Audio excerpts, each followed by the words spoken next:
माझ्याजवळ 2 पॅरट होते. एक मेल आणि एक फिमेल. दोघं कायम एकत्र खेळायचे, आवाज करायचे, खूप खुश राहायचे. पण आता त्यातला एक पॅरट नाही आणि जी उरली ती खूप एकटी राहते. आधी ती सतत आवाज करायची, खुश राहायची. आता ती खूप शांत बसून राहते. मी एक गोष्ट ऑब्झर्व्ह केली. जेव्हा मी YouTubeवर पक्ष्यांचे आवाज लावतो, आवाज सुरू झाला की ती लगेच एक्साइट होते. तिला असं वाटतं की तिचं कोणीतरी जवळ आहे. पण आवाज बंद झाला की परत शांत होते. इथे मला एक कृष्णमूर्तींचा विचार आठवला. ते म्हणतात, आपण ज्याला अटॅचमेंट म्हणतो ना, ती तर खरंच सवय असते. कोणीतरी आपल्या जवळ असण्याची सवय. आणि ती सवय जेव्हा अचानक तुटते, तेव्हा ती शांतता आपल्याला खूप जड वाटायला लागते.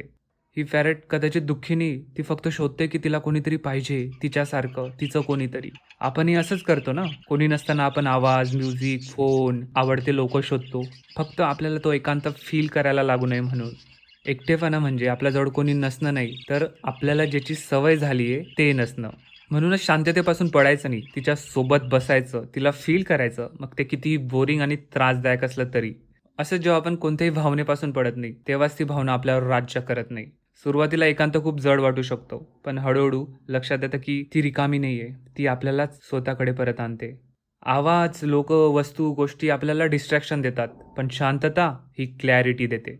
म्हणूनच एकटेपणाला भरून काढण्यापेक्षा तिला समजून घ्या, त्या शांततेला स्वीकारा, त्या एकांताला स्वीकारा. हळूहळू तोच एकांत, तीच शांतता आपला आधार बनते.